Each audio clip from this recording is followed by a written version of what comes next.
Saya mau melihatnya dalam dua cara pandang ini, Mas Aiman.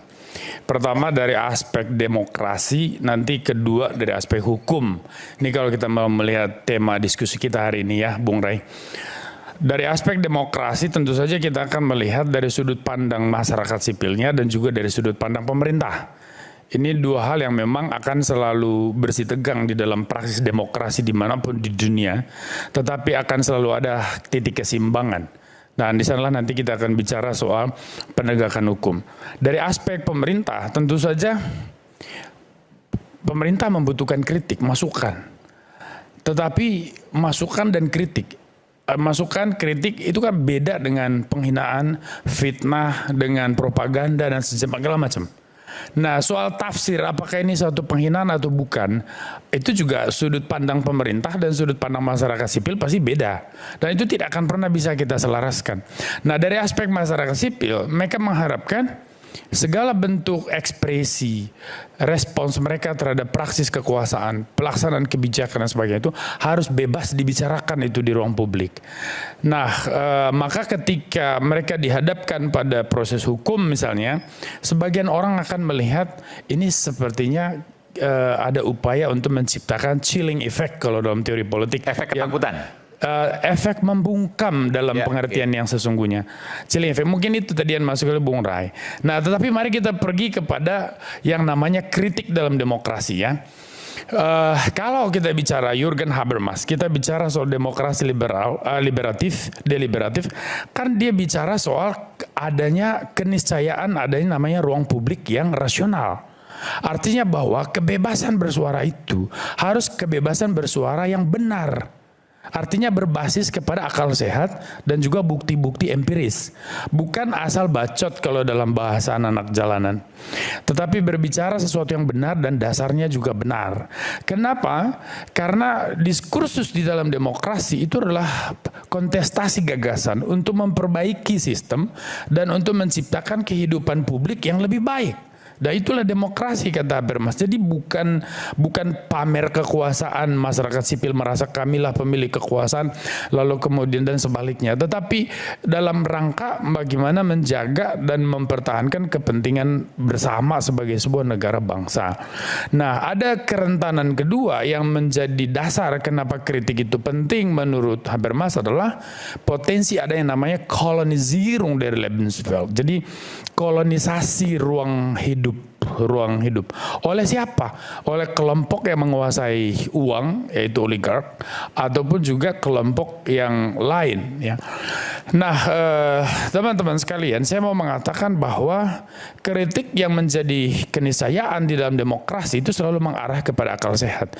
Jadi kalau fitnah, propaganda, hujatan itu tidak bisa dikategorikan dalam kritik karena itu tidak mendewasakan. Lalu kemudian kalau kita bicara dalam perspektifnya Alexis de Tocqueville misalnya, dia menekankan yang namanya demokrasi asosiatif, bahwa demokrasi itu hidup ketika ada banyak kelompok yang beragam di dalam masyarakat menyuarakan sesuatu yang berkaitan dengan kepentingan umum. Dan kebebasan untuk bersuara itu oleh asosiasi itu memang dijamin oleh konstitusi, dan itulah yang terjadi juga di Indonesia.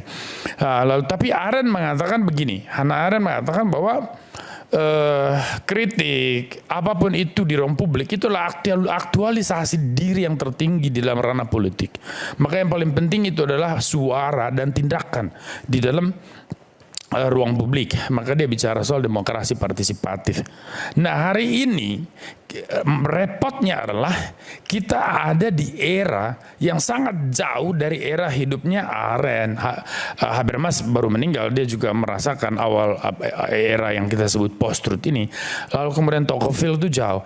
Tetapi kan tidak, sangat berbeda konteks dan kontekstur dari demokrasi di abad ke-21 ini dengan demokrasi di abad ke-20 dan ke belakang itu. Di era ini lahir media sosial. Di era ini orang, masyarakat biasa bukan lagi menjadi konsumen berita, bukan lagi menjadi pendengar, tetapi menjadi yang berbicara, menjadi subjek dari informasi. Mereka masuk ke ruang media sosial, mereka bisa menaburkan gagasannya, idenya, termasuk informasi apa saja. Lalu kemudian ketika standar soal mana yang benar dan mana yang salah, mana yang baik, mana yang buruk itu melemah, di sanalah terjadi kekacauan. Nah, tetapi bagi orang politik, ruang kekacauan ini justru menjadi potensi untuk menginjeksi, melakukan penetrasi ke ruang sosial untuk mengedepankan kepentingannya. Makanya saya katakan gelombang aksi bisa sebuah bentuk ekspresi kemarahan masyarakat, tapi besar juga peluang itu ekspresi permainan lawan politik. Itu realitas yang real di dalam berdemokrasi hari ini.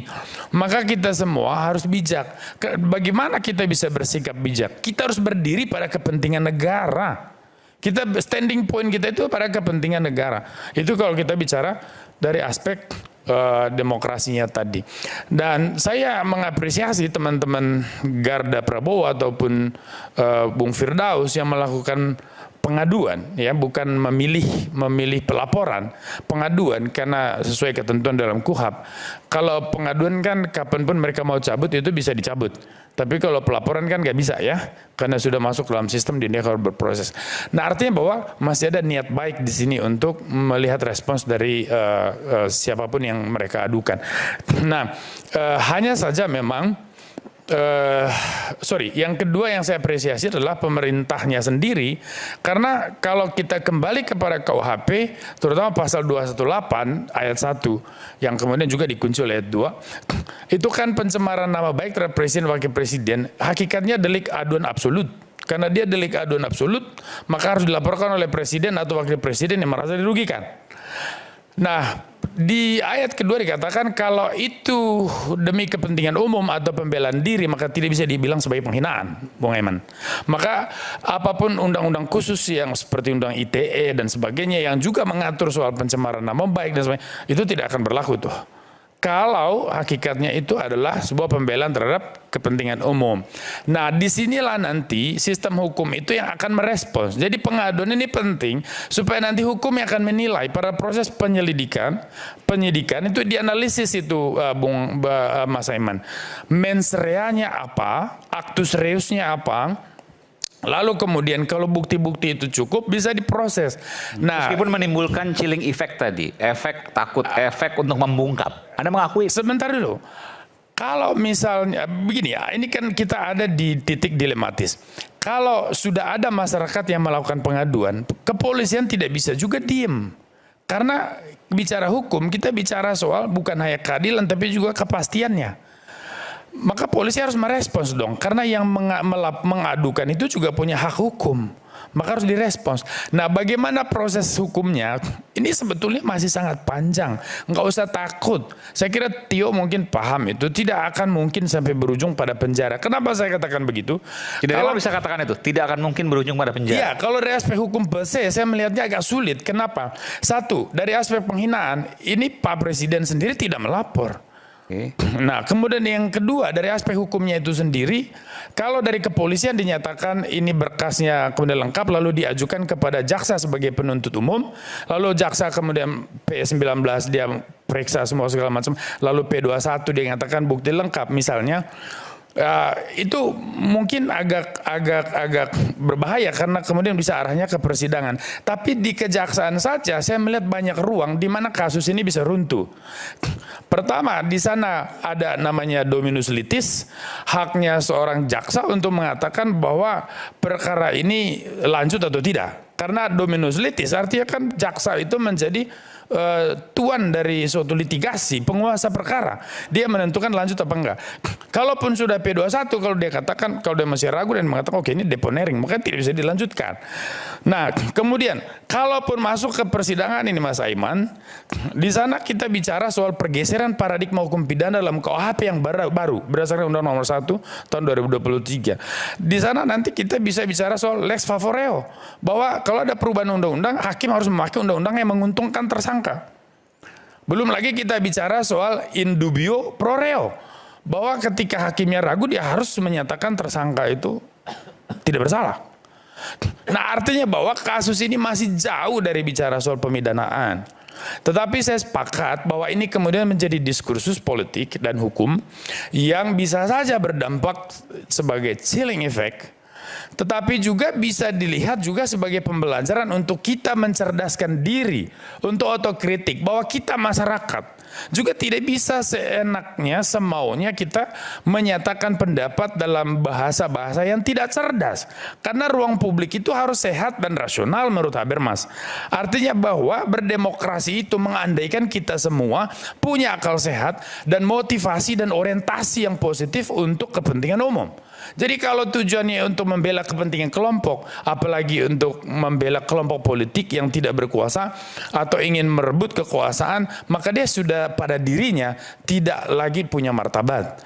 Kritik itu akan kehilangan signifikansi moralnya dengan sendirinya.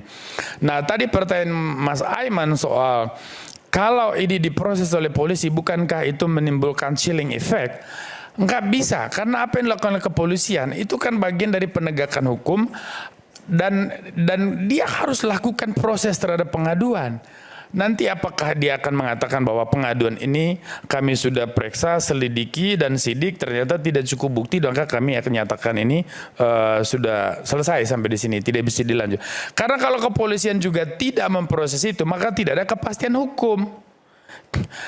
Di dalam pandangannya Gustav Radbruch, dia katakan bahwa keadilan itu kan die zweite Aufgabe des Rechts. Artinya tujuan kedua dari hukum.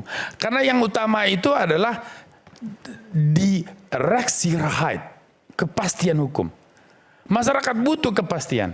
Nah, maka polisi tidak mungkin dia harus respons. Bahwa nanti responsnya itu apakah lanjut ke kejaksaan atau tidak dan seterusnya, kan itu soal materi hukum yang diperkarakan itu apakah memenuhi atau tidak. Makanya saya katakan narasi kita mungkin tidak perlu terlalu berlebihan. Pemerintahan ini kan sama sekali tidak menunjukkan sikap otoriter yang membuat orang harus takut. Karena kalau misalnya Pak Prabowo yang merasa dirugikan memberikan laporan ke kepolisian bahwa ada penghinaan terhadap dirinya, nah di sana baru kita bicara soal bisa saja ada potensi, oh ini rejim arahnya ke otoriter nih. Nah, tetapi kan ini masih oleh teman-teman yang merasa simpatik dan sebagainya lah dengan pemerintah. Jadi tidak perlu khawatir. Tidak usah terlalu khawatir banyak. Tidak ada problem di situ.